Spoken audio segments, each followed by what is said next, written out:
In another better late than never edition of JRPGs I played, I can say at least that the reason this video is late is because I got so into the one title I played last month. I was so into it that I don't have any smaller JRPG experiences to speak of this time, and in fact the main title I'm gonna talk about is one I just made a review for that hopefully some of you have watched. But I love this video series for letting me reflect on the last month before going into the next, so I'm excited to talk a little more about my April JRPG experience and to decide what I'm going to play this month too. And with a new month underway, let's get into the JRPGs I played in April.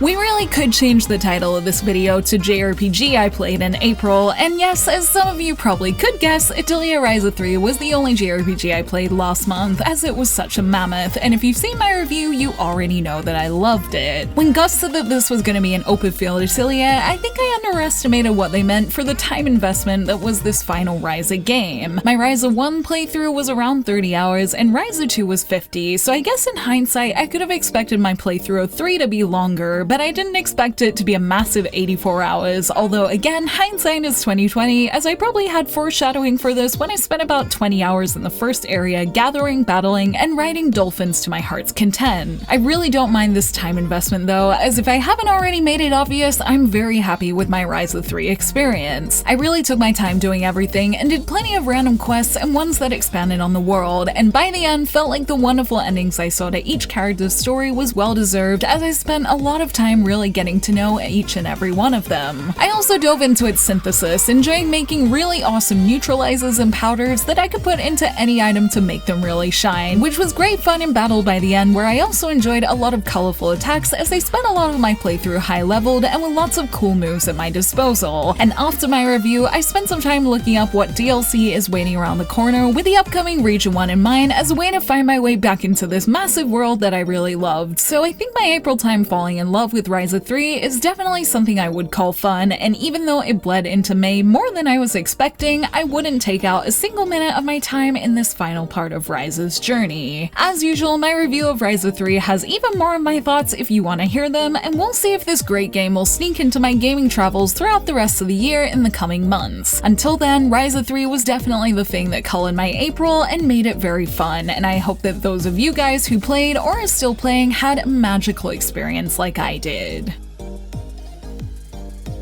Now that I've pulled my head out of Ryza 3, things are a little overwhelming as I missed a lot of things I might have liked to cover in April and early May that I didn't, in favor of continuing my Atelier journey. Things like Xenoblade 3's story DLC and Fuga 2's release dates have come and gone at this point, with the former being something I was particularly excited to get to and have sitting and waiting for me on my Switch. But since these have passed and I can pick them up anytime, I find myself looking towards the future, tossing up between two releases that come out towards the end of the month. I made a short recently about the Caligula Effect's re-releases for PS5 that don't seem to have any big updates, yet I can't help but be curious about them as someone who loved the two games in its series. On top of this, NIS also dropped a demo for the interesting strategy RPG Monster Menu last week that I've downloaded on my Switch and PS5, and I hope to at least take a look at its English demo, as I'm sure I'll understand it better than the Japanese one I tried last year. The fact that there's still so many games to think about overall is good, as the trend of us all having lots to play continues, so whether you're continuing something or starting a new game, I hope you all have a fun month in another month of games as we continue in the rest of May's time to play.